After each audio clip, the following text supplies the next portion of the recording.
Welcome to Halifax Oasis. Today we have the Honorable Judge Joel Cunningham, who runs the recovery court here in Halifax County and is in charge of overseeing, don't let me use the wrong words, the new recovery center that is going to be presented for Halifax County. Now, in a previous podcast, we covered the Board of Supervisors meeting and had a presentation, and at the end of this interview, I'll be presenting some of that again to refresh your memory. So I'd like to really start, first of all, by saying thank you so much for your time. I know you're busy. I appreciate it. This is such a crucial, important issue in our society as a whole, I feel. That addressing it in depth and making people aware of what you're doing and what is available here for people and the success as well as the challenges of it is really important. So I'd like to first start by asking you just to give us a little bit of a biography of yourself. Sure. There's a lot of new people that watch this to the county that don't know you or your work. Right. Thank you. First of all, let me say again that I appreciate the opportunity to speak with you about our efforts in Halifax County to help our citizens escape the tragedy of addiction. It is a critical issue in our community. It's a critical issue in South Central Virginia. It's a critical issue nationwide. I was born in a little town called Alton. Yeah, that's Halifax County. About which you may be familiar. Yes. And I received my education in a two-room school called Mason Chapel Elementary School. Wow. Okay. And I first entered elementary school in 1954, as I recall. And that was the day that, or the year rather, on which the very famous case of Brown versus Board of Education was decided. And notwithstanding the promise that case held for America, the fruits of which did not come immediately. So I attended schools that were for all blacks during my time. But that experience of having attended a two-room school when I was young is the best thing that could have happened to my life. Tell me how. Well, I will. In that, it crystallized for me as a young person how important it is to live a life in which we are helpful to people. Because in 1954, when I was in the first grade, there were poor people everywhere. My school was full of poor people, people who had little to live on, food, clothing, you name it. And while I was not an affluent young man at that time, my parents were not rich, but they were able to give me and my brothers sufficiently so that we were able to have something decent to wear and some food to go to school with. How many brothers did you have? I have two other brothers. Okay. My middle brother, Butch, and my younger brother, Darrell, who passed away 6 or 7 years ago. So the benefit for me was that it gave me a sense of direction about how I wanted to live my life. I didn't know it at the time. But those early experiences taught me important concepts about how we should live. We should treat people the way we want to be treated. We should help those who are in need. Even as a young child, my mom would make a sandwich for me to take to lunch. Oftentimes it was a ham biscuit and an egg that was laid from a chicken on the yard. And my grandmama made homemade preserves. And so she would slap some of them, and we call them zers back then, you understand? Yeah. So she would slap some of them zers and a piece of ham on a hot biscuit that she made that day, and that was my lunch. But even at that age, I and a few others of us who had a little bit more than the others, we would share that with those who didn't have. My mom, probably giving you more than what you want to hear, but my mom had a major impact on my life in that she would visit people in our community and gave them things, because we knew so many people who who lived in deplorable situations. We would visit people who lived on the ground. There were no floors. There were no hardwood floors. They just lived on the ground. And Mom would take them clothes and things, and she would take me with her. So I saw all of that coming up. And, you know, I'm no saint. I'm not any better than anyone else, just a regular person. But that influenced me and made me have the empathy that I think one has to have in order to live a life that's meaningful. What did your parents do for a living? My dad was a barber. Excuse me. He cut hair. My mom was a beautician. Okay. Here in Halifax County? Here in Halifax County. Wow. And you know, they did well enough to send me to Virginia State University for college, and send my brother to Norfolk State University, and my baby brother to Virginia State. But it came with a lot of sacrifice. You know, it came with a lot of hurt, a lot of hard work. It came with savings. It came with working after working. It was not unusual for my dad to go wait on tables or do things. Right. You know, to give me and my brothers some extra spending money at the school to do things and have a decent college life. Right. So, what I bring to the table right now is a life that is rich with wonderful experiences, rich with parental support, parental motivation. And I bring all of that to bear on who I am right now. At what age, you said that we were talking about Brown versus the Board of Education, but it wasn't respected in the early days. I remember that myself. Sure, absolutely. Growing up in Georgia, it was probably the 70s before it became respected. Right. At what point in your educational career was it? When you got to college? That I became aware of, I'm trying to finish your question now. That I became aware of what? That it was in practice for you. Okay.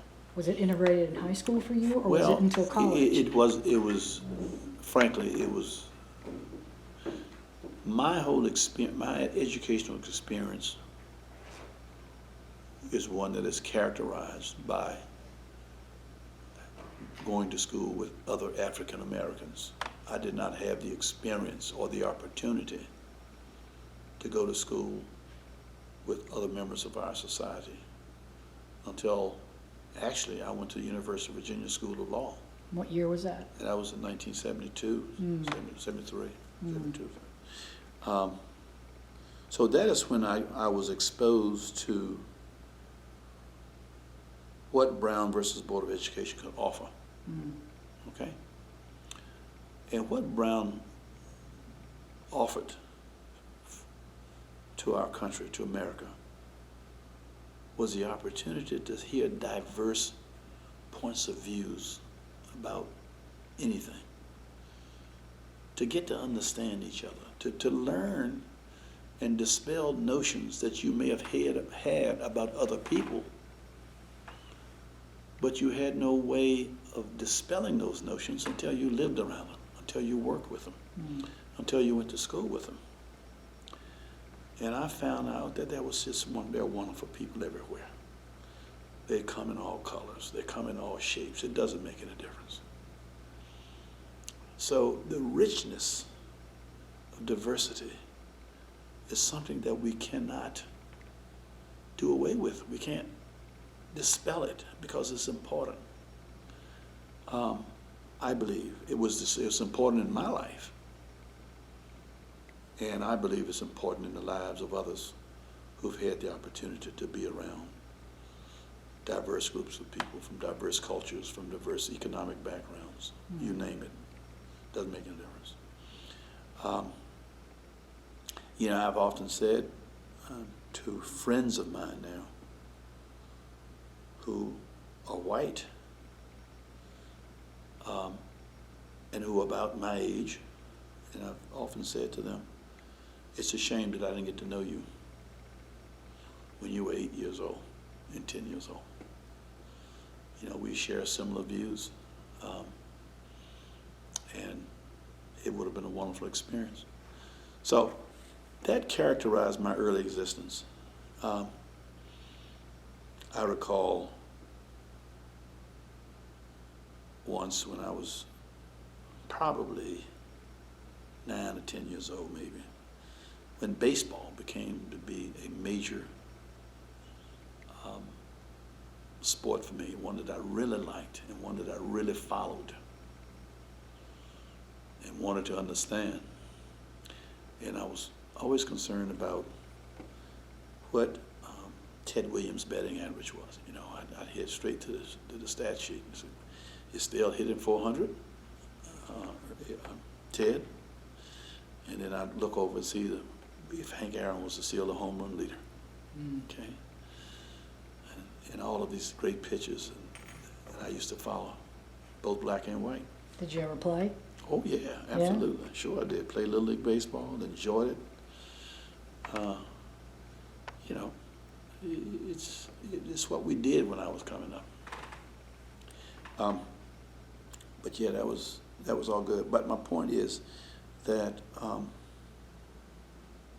that I have been exposed to a lot of different things in my life, different people, situations, good and bad. And I'm fortunate in that I have been able to bring all of those to bear in how I live my life. Tell me about when you got to law school. What were your goals at that point in your life? Well, it's going to require a short story. Okay, sure. When I was at Virginia State University,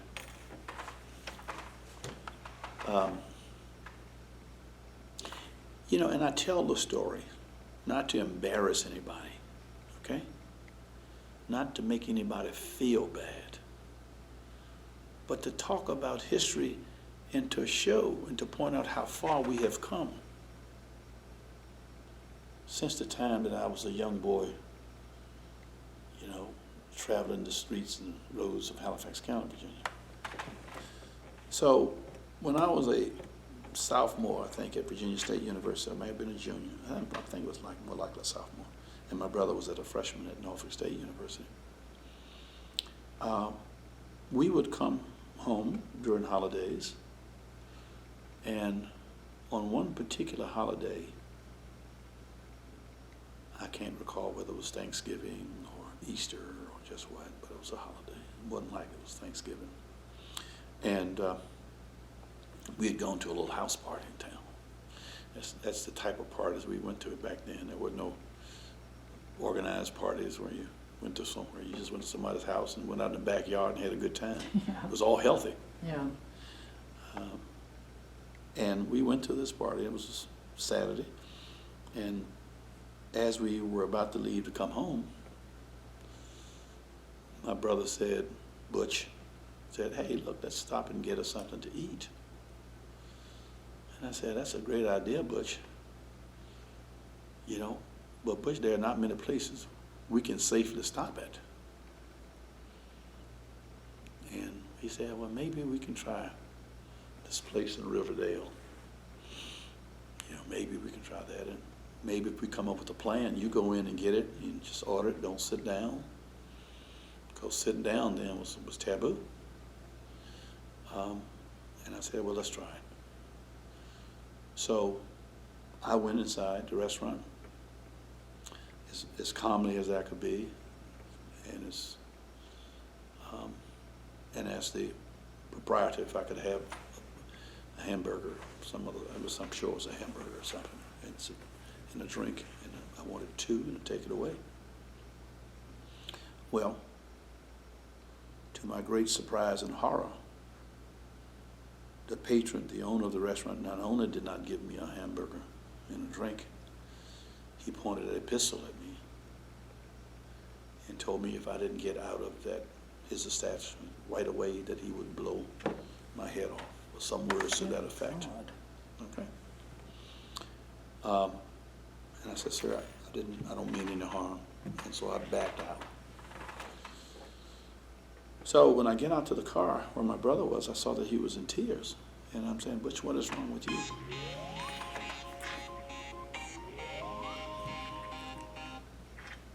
He said, you see the man you just passed going in the door, as you were coming out, he was going in? I said, yeah. He just pointed a gun at me. Said he was going to kill me if we didn't leave. So now I am a sophomore at Virginia State University. I had begun to read a little bit.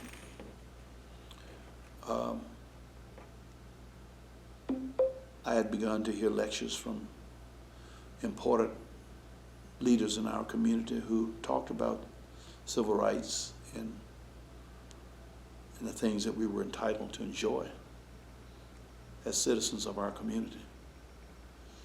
And one of which was the right to go into establishments, and this was a law at that point. We had the Civil Rights Act of 1965, as I recall, which made it illegal to discriminate against anybody on account of their race because of where they wanted to eat, what establishments they wanted to go to, etc. And of course, at that age now, so I'm developing a little spunk in my life. And so I said to Bush, this is not right. The way we were treated is not right.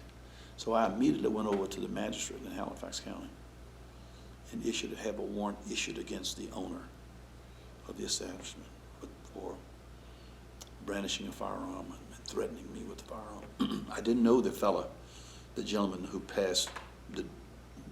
was speaking to my brother. I didn't know who he was, but I knew who the owner of the restaurant was. And so I swore out the warrant.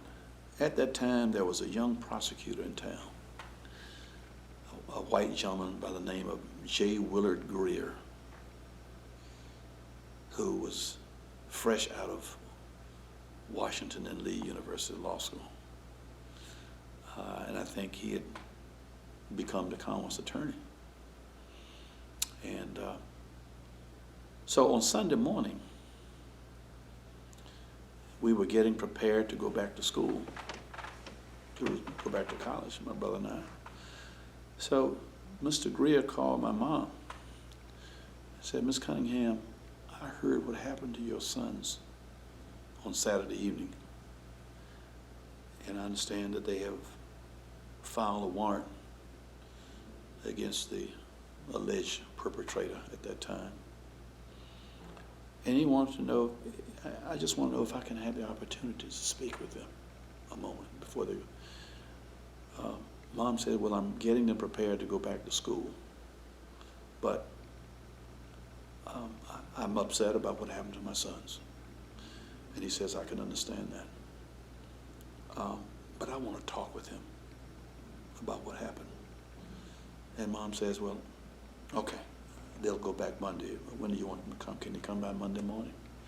Mom said, yeah. She brought him by. So we went by his office. We explained to him what happened. And he said, Ms. Cunningham, I want you to know that what your sons did insofar as taking out a warrant against the people who treated them that way was a very important thing to do. It was a very courageous thing to do. And I want you to know that I'm going to do all I can to make sure that the person who did this to them is brought to justice and that he receives the punishment he deserves. So, a month or so later, we came back to trial. The gentleman was found guilty, and I think was given 30 days in jail. Wow. And again, that was a major thing for a young white prosecutor to do at that time. Okay, when the Ku Klux Klan was still operating, still much a part of the fabric of our community. And for him to do that was very impressionable on me.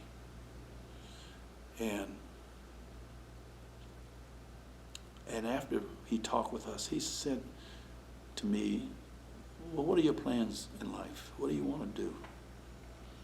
And I said, I don't know what I want to do. I'm thinking about being an accountant. My cousin is at Virginia State, and he wants to be an accountant, and I thought that was what I should try. I said, I don't know anything else. I have not been exposed to anything. He said, what about being a lawyer? Would you like to go to law school? I said, well, you know, I hadn't thought about that much because I don't know any lawyers. The only lawyer I ever met was you. Yeah. I don't know any judges. I don't know anybody in this legal profession. He said, well, I think it might be something that you ought to consider. I think you might be cut out for that. I said, well, I don't know. So he gave me this book to read called Yankee from Olympus. That was written by Oliver Wendell Holmes, one of the greatest jurists we've seen in our country. And I read the book. And the more I thought about it as the years went on at Virginia State University, I decided, well, maybe this law is something that I want to pursue. Okay? And I pursued law for the reason that, because I didn't know anything, how one might benefit or what one could do in the law. The only way I saw law, my version of the law, or what I saw law as being able to do, was what I experienced. And I said, wow, if the law can do this, then I want to be a part of it.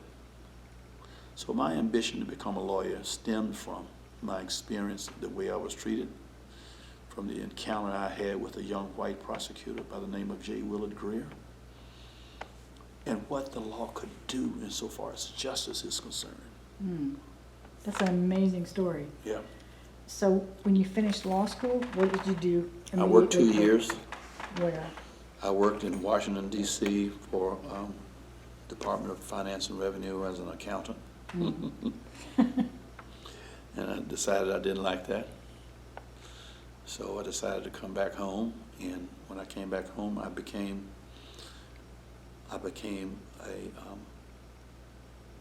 an employee with the not legal aid, but with the anti-poverty agency at the time. The name escapes me right now as well as I know it. Something locally? Yeah, something local. Okay, here. Yeah, the Halifax County Community Actions Agency. That's Community what it was. Action Community Agency. Action. Did you ever cross paths with Mr. Greer after that? Oh, that completes the story. You've given me an opportunity to complete the story. Bill and I became the best of friends over the years. You know, he had left his job as a prosecutor and was in civil practice, and he and I would share thoughts about, you know, what areas of the law might be productive in which a person can make a decent living. And I had some ideas about that, okay? And I shared my ideas with Bill Greer. And I said, Bill, I think you can make a lot of money doing this right here. Okay? He said, well, how do you know? I said, well, because I see it. I see it in legal aid. I see that a lot of people are not being represented in this particular area of law. And I think that you have the heart for it. I think you can identify with the people who need your services, mostly poor. Here's an opportunity for you to do something good, really good, and make a living at the same time. And he jumped at it. And it turns out he did great. I mean, he did probably better than he'd ever done before. And which field was this in? This was in... At the Community Action? In Community Action? Yeah, he joined that? No. See, I had left Community Action by then. Okay. I had become an employee rather, with legal aid. I was a managing officer. So he got into legal aid? He got into legal aid type Gotcha. work. Okay. Okay. But the law allowed, was changed such that people were given an opportunity to represent the poor, because there were statutory provisions in the law which said that if a person in our community did A, B, C, D, you can make him pay legal fees. Mm-hmm. Okay? Right. Consumer fraud, Social Security disability, other areas of law. Right. Where there were statutory provisions which permitted one to engage in those legal services that help people, Right. really helped, Right. but they could pay for it too. Right. Gotcha. And Okay. Bill loved it, did well in it. And so, I mean, we just, we became the greatest of friends. We both were pretty avid readers at the time, so I would read a book and tell him about it. He'd read a book and tell me about it. But he brought more books to me than I took to him.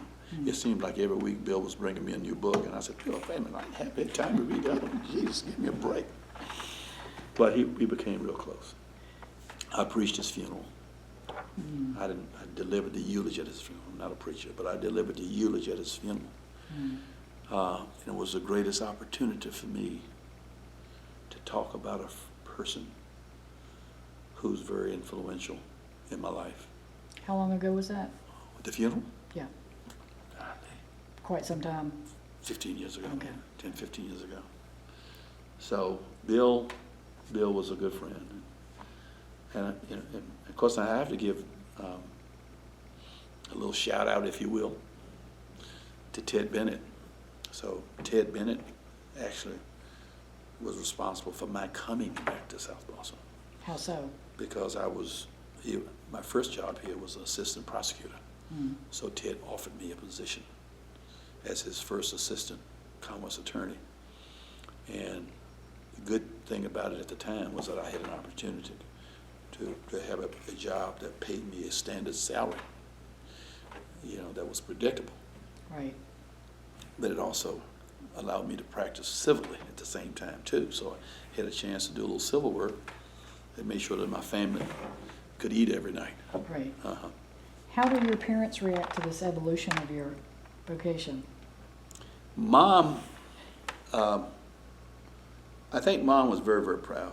And not just proud of me, but proud of my brother, proud of all of us for, just being decent kids. Mm. Not getting into major trouble in life and coming back home, and trying to help out. So I think she was very proud of it. Unfortunately, my dad saw me early in my career as a lawyer, but passed away. So he never saw and enjoyed the honor of having a son to become a judge. He didn't see that. Mom did though. And so I think Mom was very very pleased about how things worked out, and she always kept me grounded. She would always say, look, you have a job to do. You do it in an humble way. You treat people the way you want to be treated. You do what you have to do in court in a respectful way. Everybody who appears before you is a human being, and you treat them like a human being. So that was the type of person she was. She sounds like she was that major influence from very young. Very young, all the way through. Yeah. All the way through my life. That's awesome. Yeah, but Yeah. I've given you more of a biography than you asked for. But I love this. This is great. People love to hear these stories because a lot of people forget, right. how things evolve. Mm. All right, so you're with the Commonwealth Attorney's Office. Tell me about your transitioning out of that. Where did your career go next? Well, it went to legal aid. It went to Virginia Legal Aid Society back in. Okay, that was after Commonwealth. That was after Commonwealth Okay, Attorney, after I and then spent a legal few aid. years there. Mhm. Then in 1974, Lyndon Johnson, my recollection is correct, and I think it is, was the President of the United States at the time. And he was the author of all of these policies and laws associated with having what he termed the Great Society. Medicaid, all of these things that are vital to folk today, and Social Security, disability, other things. And he also, as part of the Great Society package, created the Legal Services Corporation, which then created legal aid offices throughout the United States. And that was my inevitable road. I mean, that was the direction that I think I was to go to inevitably, because that's how I was brought up. That's so helping the people who live in poverty, Vulnerable. who are vulnerable, who are weak, who have to depend on others, was what I really wanted to do. And so the greatest job I've ever had in my life was working as a legal aid lawyer. When did you become a judge? I became a judge in 1997. So that's about 20 years? Yeah, after? I was about 18, 20 years in private. When I went to private practice, I was only legal aid for about 4 or 5 years because Mr. Reagan, President Reagan, became president, and he put a lot of restrictions on how we could practice law as legal aid lawyers, and so we were sort of neutered, if you like, Right. and could only do things, but we couldn't do cases that were designed to make a change, to really to have some impact in our society. Right. And the funding became precarious, and so I had 3 kids at the time, Right. and although I love legal aid, I could not live my life yearly wondering whether or not I was going to be Right. funded for a particular year. Right. So then I went into private practice. That jump to private practice was a big jump for me, because of the awesome responsibility one has to his family. So I was leaving a job that paid me a salary that I received every 2 weeks. I knew I could have a budget. I knew I could have enough to feed my family and have a few little trips to the McDonald's every town now and then. So when you leave that security and going into private practice was a very, very anxious time for me and stressful. And I would imagine with your background and having that mission to help the vulnerable, you probably did some pro bono work too, so. Oh, absolutely. Yeah. I mean, you can't be a lawyer in southern towns like South Boston without doing pro bono. That's part of the deal. Right, right. And the pro bono, now, sometimes it's not strictly pro bono. Mm. Sometimes somebody will bring you a ham. Yeah. So you got paid in ham sometimes? Sometimes I got paid in hams, I got paid in string beans, you name it. Yeah, that reminds me of the lawyer in To Kill a Mockingbird, Atticus Finch. Atticus Finch. Yeah. Yeah, that is true. I mean, Yeah. I've had clients to pay me all kinds of ways. Yeah. But the thrill for me has always been, just like the thrill is now in recovery court. Mm. The thrill has been not necessarily the money,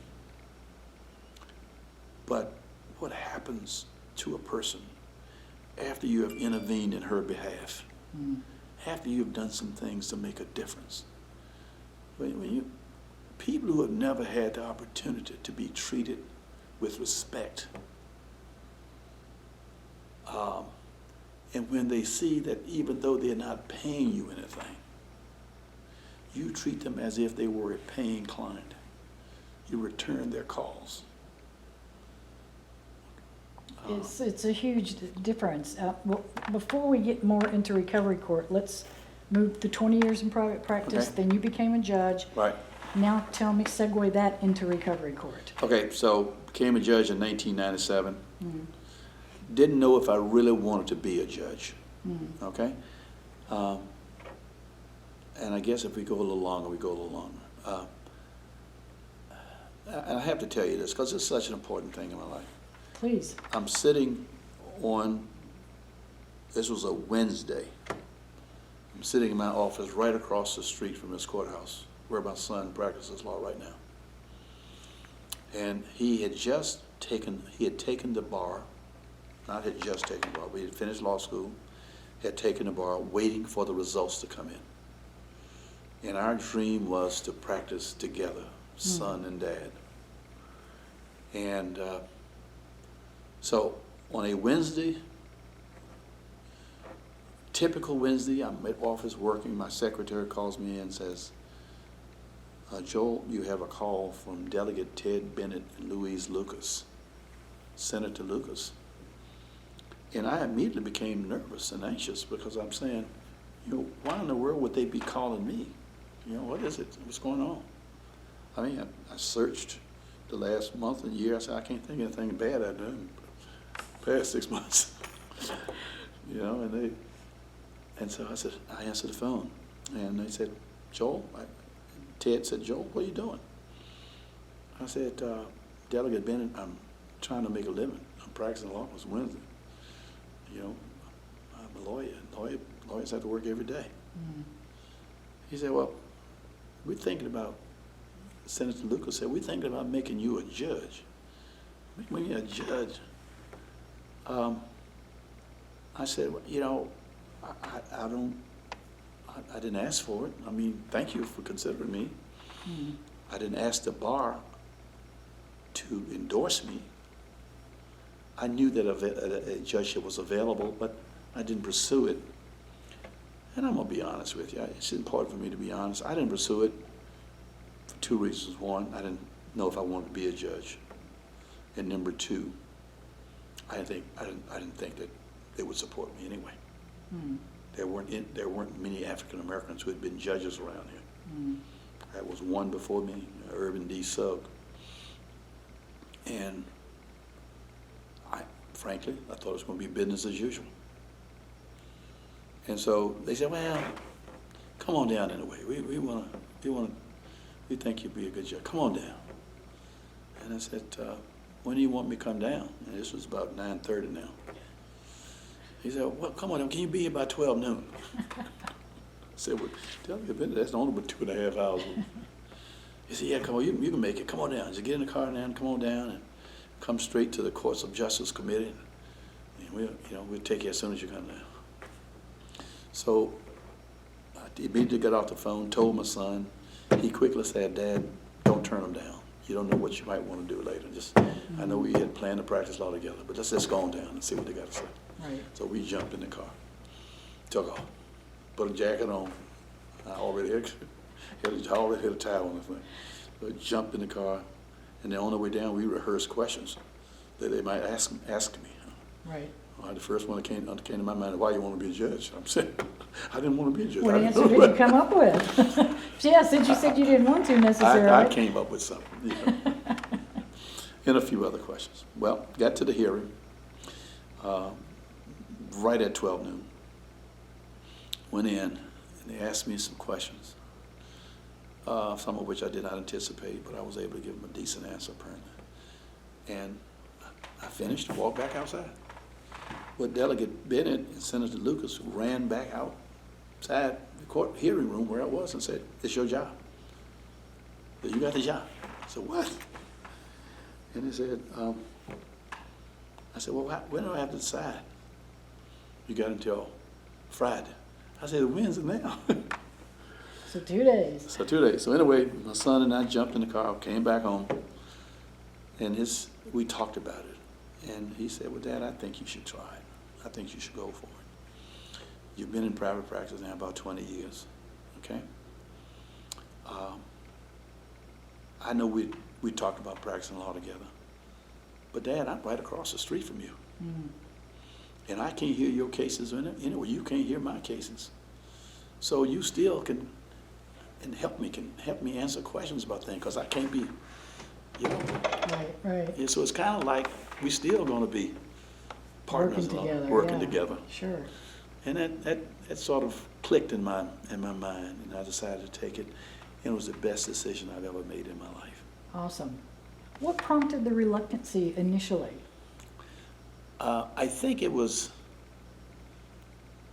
I mean, you said 2 reasons. I understand the second reason, but the first one you said just you didn't think you wanted I think it was the trepidation or the fear of not being able to carry out justice the way I want it to be carried out. Mm-hmm. Okay? I think I was worried about, what are they going to say? What are they going to do to me when I see something that is illegal, that is unfair? It might involve people in places in high positions. Mm-hmm. Okay? It might involve a sensitive subject. I don't know. But it's going to be my job to disregard feelings, positions, and who may have done what. I'm going to have to make a decision, irrespective of all that stuff. And I didn't know how that was just going to be taken. So how did you reconcile that from the beginning to however long? I just got to the point where I said, I don't care. Right. I have to do the right thing. I have to live with me. Right. I have to sleep at night. And I would always, important decisions in my career as a judge, I always use the metric of whether or not I would be able to sleep. Or subjected to that sleep test, if you like. Did you ever have any blowback from decisions you made? I'm sure there were people who didn't like some of my decisions. I'm sure Right. there were. Right. But they were respectful of the rule of law enough and respectful of me enough that they would not just come out and tell me, Judge, you made a terrible decision. I don't like what you did, whatever. I'm sure. So the fears were unfounded, basically. I think so, and Okay. I think I forgot to add during the time of my worry. I forgot to add my personality into that equation. Okay? Because there are good ways to make a decision, and there are bad ways to make a decision. If you make a good decision and do it respectfully and explain carefully why you made that decision, if you did it with empathy, and if you did it in such a way that the defendant or the person on the opposite side could say, Judge Cunningham did not agree with me, but he listened to me. That's the perfect segue into recovery court. Absolutely. Because I just want to say to people watching this that this is my second time watching it. Can people come in and look and watch? Yeah, the process? absolutely. People can come to recovery court every Tuesday morning at around 9 o'clock. It is open to the public at that time, and people are more than welcome to come. And anybody that any type of substance issue or addiction has touched, I would advise to do that, because this is so different from most people's experience with the paradigm out there of recovery. So let's talk about, now, did you do this as an acting judge, or were you retired and then did recovery court? Explain how that worked to me. Okay. Everything I tell folk about recovery court, about my life, whatever. It comes with a story, and that's just kind of the way it is. I love your stories, they're great. That's the way it is. I retired in 2016. Okay?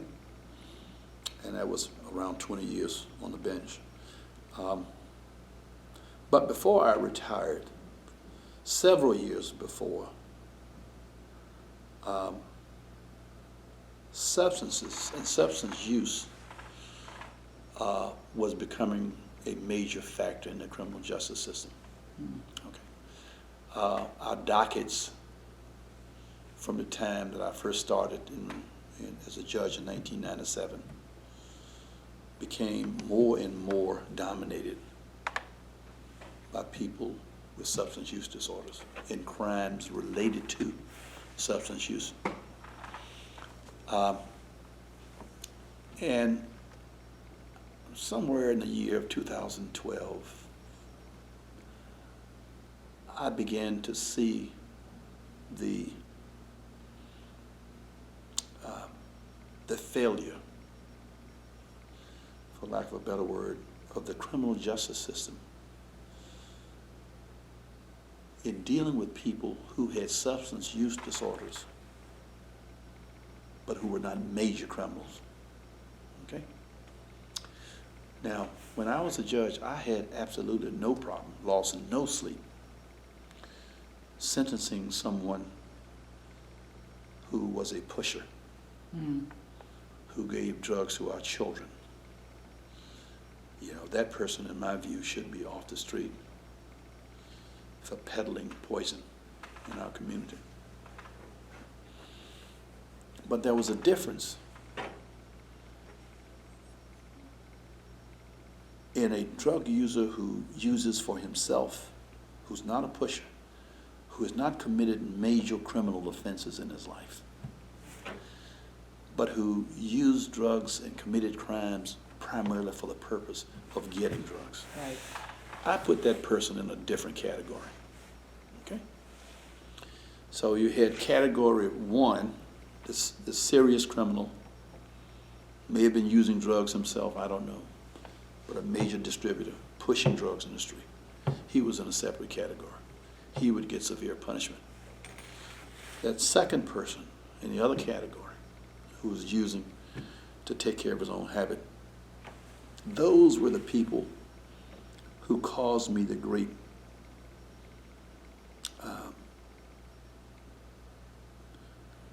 that was very disconcerting to me when I had to punish them, because they wouldn't stop. I would put, that person would come before me, he would plead guilty, or she would plead guilty, or I would find him guilty.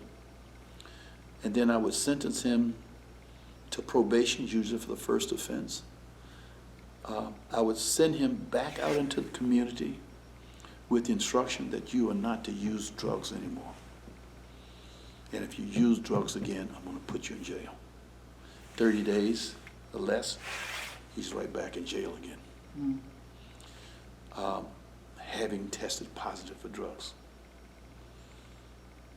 I might get one other shot. But when he came back the third time, now I'm confronted with a mandatory sentence of some kind. And to sentence those people to jail, a place where I know they would not get treatment, a place where they would hook up with other criminals, some are more hardened criminals, and to get that exposure, and to create this notion that they now can go back out into the community because they've learned something. Now I'm a really smart criminal now. I know how I can get away with things. So that bothered me. And it bothered me to the extent that I contemplated retiring before 2016, because I thought that sending people to jail for drug use, primarily drug use, was wrong. And may I interject here? On an international level, I think this correlates to about the time that it was started treating as a mental illness versus a criminal issue. Like Portugal, they legalized and then Right. everything was treated Right. as mental issues. Right. Yeah, Yeah, well, I mean, I don't know I'd go as far as Portugal did, insofar as legalizing. right. But it's something to think about, But, a different way of looking yeah, at different it. way of looking at it, but I won't get into that, but there are issues related to Sure. legalization that I find that are not good. But certainly to give them treatment and not to incarcerate a person who is sick. And that's what severe substance use disorder individuals are. They are sick. They are not evil. Right, and one thing I've heard you say more than once in this court when I've been observing is getting to the underlying issues, which are generally either mental health issue, Right. poverty, and trauma. Absolutely. Those seem to be the triangle. You know, there was a major study done by people in the healthcare business years ago, and I don't know, I can't pretend to know when this study was done, but it's called the ACE study. If you're not familiar with it, you should become familiar with it. But basically, you know, it's sort of like a big pyramid, you know? In the shape, the studies dramatizes its its impact by a pyramid. At the base of the pyramid, excuse me, I'm sorry. You're fine. There's a level of people at the very, very base who are young, and at very basic level. And they have been associated with activities during their early years. And they call it adverse community, adverse community, it'll come to in a second.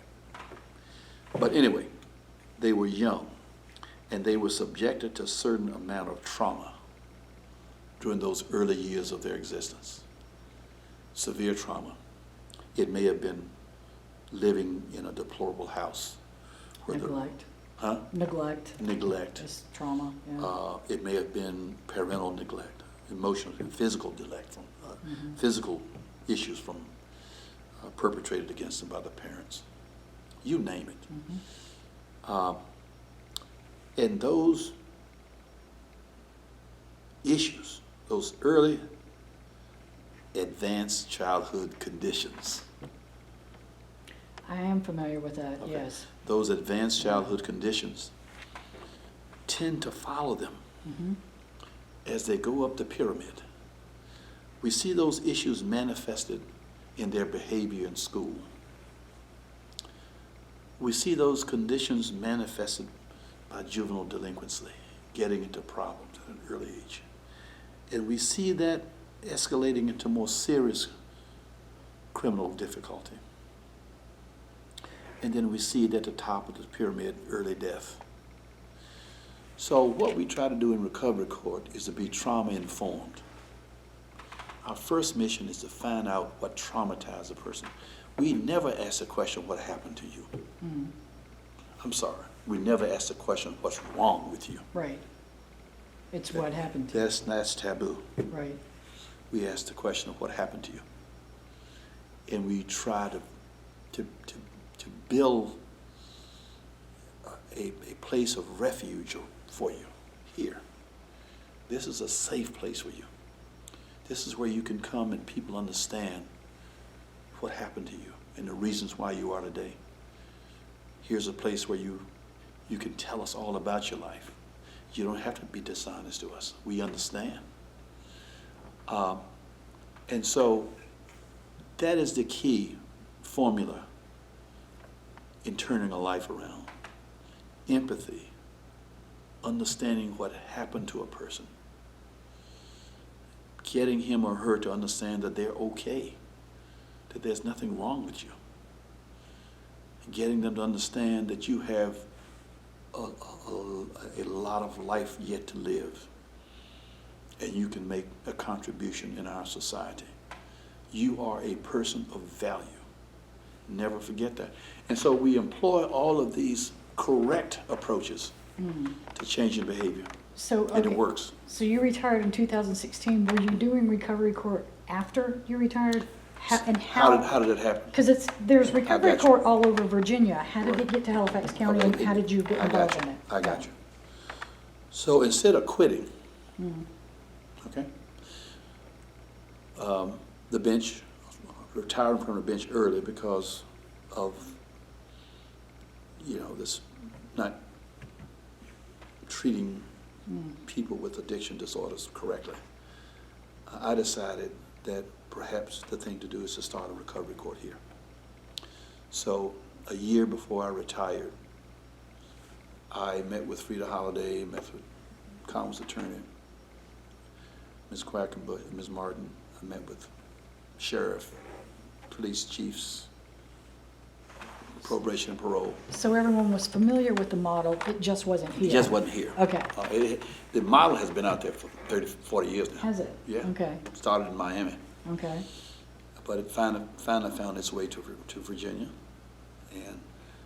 And in Virginia, it was first established in the urban areas, okay, because they saw the problem, I think, in a more complete way, in a dramatic way. But, in rural areas, it's different. It's, you have to deal with this notion that some folk had that just slapping people on the wrist, And some political things. Yeah. Political Sure, things, sure. right. Yeah. But it became apparent politically to those who run the courts, who run the jails, who Supreme Court of Virginia, all of these folk who run our criminal justice system, that this ain't working. Mm-hmm. And it's no point in us keep banging our head against the wall, pursuing an approach that doesn't work.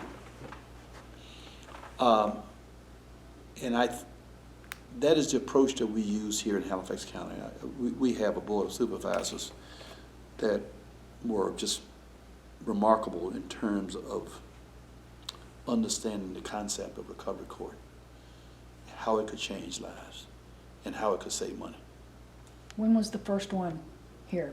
When was the first one when did the first one happen? The very first recovery court, where you had people come in Halifax County. What year? Oh, good gracious. We've been in business about, I would say about 10 years now. Okay, so around the time of your retirement. Yeah. So you spent that time getting this together and making it happen and team working, and then y'all started, okay, how do you formulate the team? Because both times I've come in here, it's been different people. But clearly you have someone from the Commonwealth Attorney's Right. Office, and I think Public Defender's Office. You have the probation office. Right. We have a representative from the Sheriff's Department, Okay, representative from the Police Department, Chief of Police, usually comes from the Police Department, Sheriff's Department. We have someone from Community Health, from Community Service Board, Southside Behavioral Health. okay. We have a counselor, a person who's knowledgeable in treatment and how to bring the treatment approach to changing behavior. So it's almost like when someone goes for counseling, you have a team that comes up with a treatment plan for each individual Absolutely. participant. Everybody's different. Okay, and that's who not only reports on the success of the person, because I noticed that too. The first thing she says is, here is so-and-so that has X amount of days sober, and everybody applauds. Absolutely. And I've heard laughter in here, and I've heard concern. I've heard it all in here. It's not even like court. You've got to come see it. No, it's not, and that's on purpose. We don't want people to feel like they're going to regular court. We want people relaxed. I don't even wear a robe, if you notice. Right. I don't wear a robe. I don't want that formality. Well, and it's extremely reflective on the participants, because I've sat out here and talked to them twice now. Mm-hmm. And they've said, I feel like a human being again, that someone sees me, someone Right. hears me. And Right. I see that interaction, Right. absolutely. Right. Well, and it's not fake. It's Right. not fake. Right. The people, our team are people who genuinely care for people. I don't think you can fake. You can't fake empathy. You can't fake concern. They can see it. They can read it in you. Absolutely. Like with counselors, not to diss counselors, I Right. used to be one, Sure. don't get me wrong, Right. but finding a really good one can sometimes be difficult because of that. You've got to present that authenticity for someone to maintain a relationship, to listen to you and interact. Absolutely. So what is your, like, rate of success? Can you, I mean, I'm not asking for No, numbers, no, but no. how? We are approaching 60% success in our recovery court work of keeping people in recovery for at least 3 years. We don't follow people after that. Right, Okay? okay, so for up to 3 years. And how many people can participate, and what are the guidelines for participation? How many people can participate? Yeah, because I mean, like, you had 4 people today, but the last time I was here, I think you had about 8. Yeah. Our drug court participation rate goes up and down. If it's after graduation, we've graduated 3 or 4 people, then Right. we build back up again. Or potentially someone could be let go. Or someone could be let go. Complying. Right, Gotcha. or we have one person now who, we send people frequently to rehabilitation centers where there is a sustained daily effort to get them, out of a particular situation they may be in, emotional situation. So we try to send them away for a while, get them back to the base level and work with them again. Right. Okay, we do, that's part of our Now, technique. let me ask you this, because I know you said you almost left being a judge because of this issue. Recovery court, it's amazing, awesome, I don't have enough good things to say about it and the success, but there's still a large portion of unserviced people out there. How do you How do feel you reach okay them? with that? Okay. Well, I'm not okay with it. Virginia, Halifax County has an overdose death rate that is twice that of the state average. Oh, Okay. Lord. Okay. So there are a lot of people out there who are not getting the treatment that they need to be able to navigate a serious problem with SUD. I mean, it's plenty of people. There are a lot of people, who are in the criminal justice system who should be in recovery court, but their backgrounds may not allow them to meet the statutory guidelines. Right. There are certain offenses that one cannot have in his background or her background to be in recovery court. No serious criminals, no rapists, no robbers, no child molesters. So, these serious crimes or offenders can't be in recovery, even though they may have. Yeah, and I think some communities in other places in the United States hold on to the notion that notwithstanding the severity of your crime, if you at some point are going to come and get on probation, recovery court works. It significantly reduces the recidivism rate. I mean, I'm talking 70-some%. People do not come back to court once they've gone through recovery court. So there is an argument that the more severe, the criminals who commit the most severe crimes should also be given an opportunity to go to recovery court.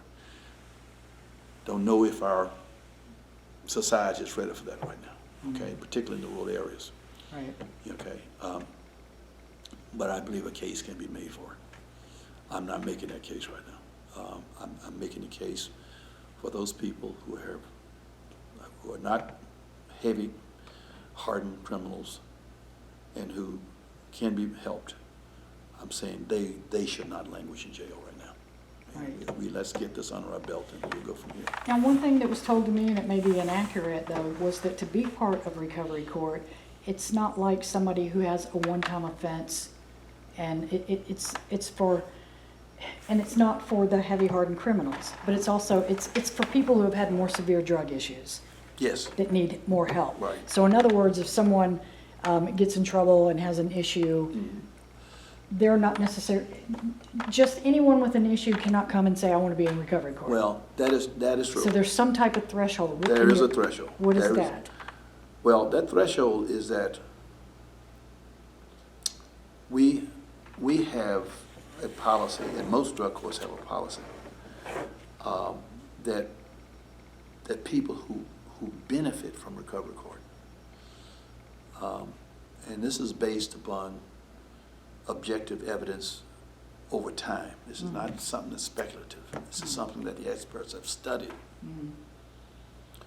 The people who fare better in recovery court are the ones who have the most severe recovery issues. Right. Okay? A weekend cocaine user can't benefit from recovery court. Right. He's not going to benefit. And not only will he not benefit, he may hurt the people who are in recovery court who are severe users, daily users. Okay? So it's a mixture problem on the one hand, and it's a problem that the evidence, the best practice evidence says that person can't be helped, in recovery court. He's not meant for it, If he's just using alcohol on the weekends, Right. I understand. we can probably. Who recommends the participant? The legal system, like the Anybody, lawyers? et cetera? anybody, Anybody can recommend?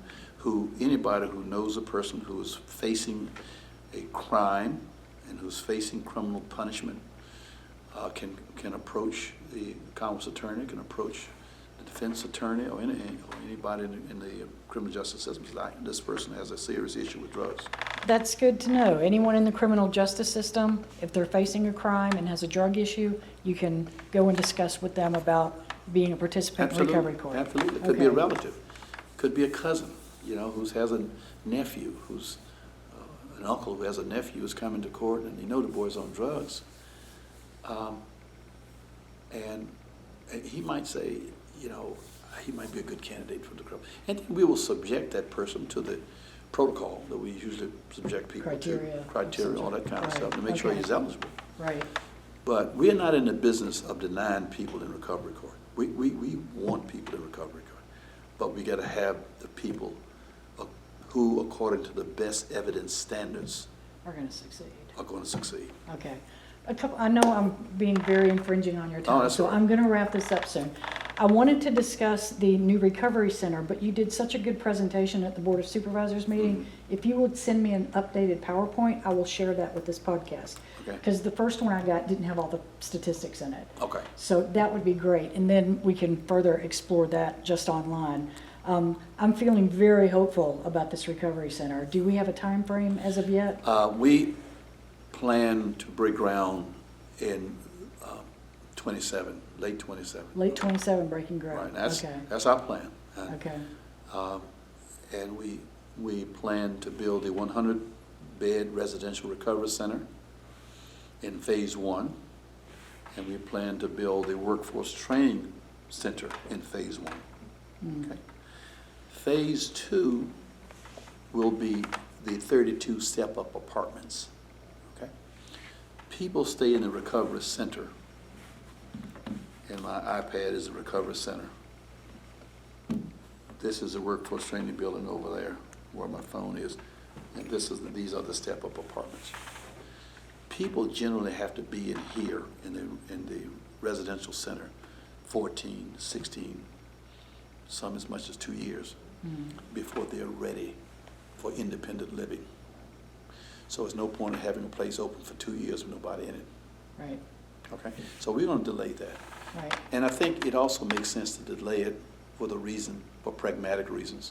One is that you got a lot going on. You got your staff this one, you got to get your programs ready for that. You got to develop a curriculum, and how you're going to work that out. To have to do all of this at one time, can be counterproductive. Right, and whatever team is putting this together, they've thought of everything. I love the childcare, I love the dental. Right. It's really, really thought about the people that are going to benefit from Right. this. Yeah, so another phase is going to be dental. We think that that's a significant problem with people who have substance use issues. Most of them have real poor teeth. It's embarrassing. It hurts their self-esteem. Yep. And it makes it difficult for them to get into recovery. I mean, you can't smile. You're trying to hide your smile. Right. And so I feel sorry for them. So, yeah, that's going to be a big part of it. Yeah. A daycare center and another phase. And one of the other attributes one of the other amenities I want to add to our campus is a medical center,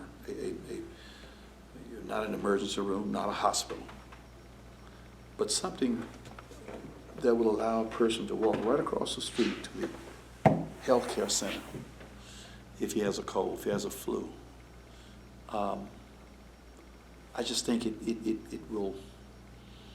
adds to the campus. It's an important piece of getting people into recovery. And so that's definitely going to be part of it. And we'll have enough land. We have 50 acres of land. So we will have land to develop Right. as the campus develops, That's amazing. as we see more things that are necessary, as technology brings more ideas to us, as the medical profession brings more ideas, as people who are addiction specialists bring more ideas about how to help people Right. stem the tide of the tsunami of drugs, the tsunami of drug addiction. Do you think there's anything else we can do locally in this county as a community to help that? Absolutely. Because it does seem like they're just still everywhere. Yeah, I firmly believe that a successful community, a community that really wants to be successful in stemming the tide of drug addiction, and saving money for our community, saving taxpayer money, and getting our people more employable and job ready, and just helping the whole ecosystem, the healthcare ecosystem, the economic, and helping all that together, and doing it together takes a team approach. It takes a unified approach where everybody in the community is involved in it. Open-minded and diverse. That's right. Not just recovery courts, not just drug courts, not just mental health, but your churches, schools, you name it. Everywhere we meet and see people can play a role in helping our community deal with substances. Absolutely. All right, my final question for All you. right. Tell me your best success story. Oh, gracious. Is that a difficult mean? one? Tell a success story, what, mean recovery court? Yes. Oh, God, I got two. Okay. Okay. I can't tell you them all. But everybody who graduates from recovery, who graduates solidly in recovery, is a success story.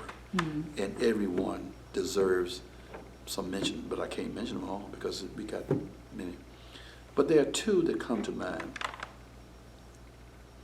So we had a young man by the name of Justin, and I won't mention his last name, even though I think it's okay to mention his last name.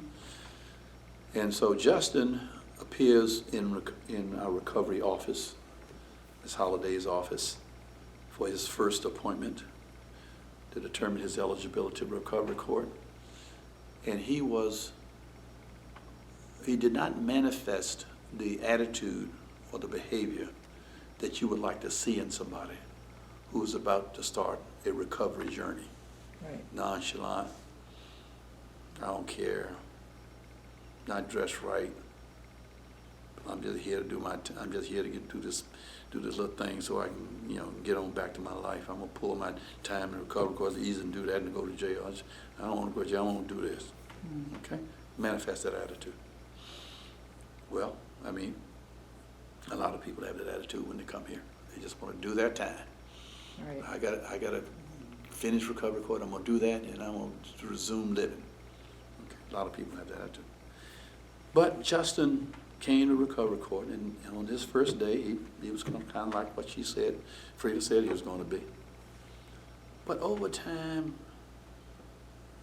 almost imperceptibly, we noticed a little bit of changes each time he comes to recovery court. Okay, he would dress a little better, talk a little better, and it got to the point where he was now about 7 or 8 months in recovery, and who has dispelled all of those images and stereotypical thinking we had of him. That was gone.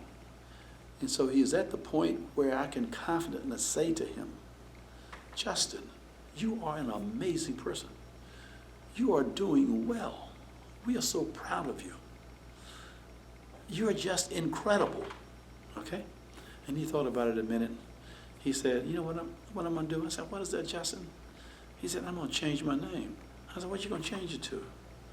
I'm going to change my name to Just Incredible. So, anyway, he would come to recovery court after that, and we would call him Just Incredible. You know, that was his name. It was his recovery court name. So, on one particular week, we had learned that his grandfather passed away. And the grandfather was all he had. He didn't have a mother. Mm. He had no mother. All he had was his grandfather, who raised him and looked after him. And so we knew that was going to be a very difficult thing for him. And so I think Frida Holiday called him and said, Justin, do not come to recovery court on Tuesday. You told us about your grandfather passing away. We know you have a lot of things to do. You got the funeral to take care of. Don't even think about coming to recovery court. Just relax. You're okay. You're good. You're solid in recovery. We have all the confidence in the world in you. And he said, okay. On Tuesday morning, do you know who the first person who showed up in recovery court? Justin Incredible. It was Just Incredible. Just Incredible came to recovery court because he needed the assurance. He needed the support to face what he was about to face that day. That's amazing. And so these are the stories of recovery court. My final one, and I have others that I could tell, but this is the final one, is a young lady who was severely addicted to substances, and her mom had just given up on her, but mom loved her, didn't give up, but was just at wit's end about what to do. So she got in trouble. She got in recovery court, and in due course, she started doing great. Just really, I just marveled at her progress and how quickly she was adapting to the rigors of drug court, because drug court ain't easy. Let me just tell you that. I want your audience to understand. It's not a piece of cake. When you come here, it's something to do all the time. But she excelled at all of the things that she had to do. And she finally graduated. On the day of graduation, you talk about motivating the team. I'll tell you what motivates a drug court team. On the date of graduation, her mom asked if she could come up. And I said, of course, please come on up. And she said, I want to take this opportunity to thank you and your drug court team for saving my daughter's life. And we said, ma'am, this is what we do, and we're honored to have had the opportunity to work with your daughter who worked well. And your daughter just did a great job. She said, Judge, I understand that, but you don't know. I said, well, what do you mean I don't know? She said, you don't know how it is for a parent to not know where her child is. There are weeks they're out in the street. You don't have a clue. You don't know if they're living or they're dead. And to get them to the point where they're back home living with you, where you know where they are. They go to lunch with you. They go shopping with you again. You don't understand how that feels. And I had an opportunity to put myself in her shoes, and then I could see how it feels. It is the end of that incessant worry. Yeah. If my child is okay. And for a parent, I'm a parent. I know how it's like to worry about your son and your daughter. They stay out late at night. Right. And of course, in my situation, they only stayed out late at night. Fortunately for me, they weren't using drugs. Yeah. But to stay out late at night knowing they're using drugs, knowing they're in danger all the time, that's a hard pill to swallow for some of folks. Yeah. And one use could be life or death. Absolutely. Yeah. And so that's what we do here in Recovery Court. We change lives. Yeah. And recovery housing is going to have an exponential effect on changing lives. We will get people in the 90, I'm convinced of this, in the 90% category of being in recovery. Right. If it can be seen throughout the entire journey of it. Absolutely. Not just, okay, you're detoxed, go fend for yourself. Now, we Yeah. will put them, recovery housing means that they will be in a safe community. They will be on a safe campus Right, where everybody on the campus is going to be sober. How do we know that? We're going to test them every day. right, They're going to be on a campus where there are personnel, treatment personnel, doctors, who are there to wait on them and to see that they're okay. They will have peers looking at them and saying, wait a minute, Ruby, you're not okay today. Something's wrong. Or Bob, what's it? So they will be the people who alert us first. You know, you may want to check on Bob. right. So we'll have that, and we will have, we will have counselors, peer counselors. Our facility is going to be peer run, peer led, all peers. They will be people who've been in recovery 10, 15, 20 years or 30 years. And they will be able to identify with those people who may struggle at a certain point. Well, and you just had someone today, when she graduates, she wants to go into being a substance She abuse wants to be, counselor. yeah. So there's full There it is, circle, there it is. yeah, exactly. And most people who go to recovery court and are very successful want to do this. Yeah, They want to do this because they know how important it was in their lives. And they know how important, they know how they can make a difference in somebody else's life. right. Helping others helps Helping yourself. others. Helps yourself. Helping Yeah. others help yourself. It certainly Yeah. helps me. I have to admit that I'm selfish about it. I'm selfish because it does help me. It makes me feel good knowing that I'm trying to live a life that is prescribed by Scripture.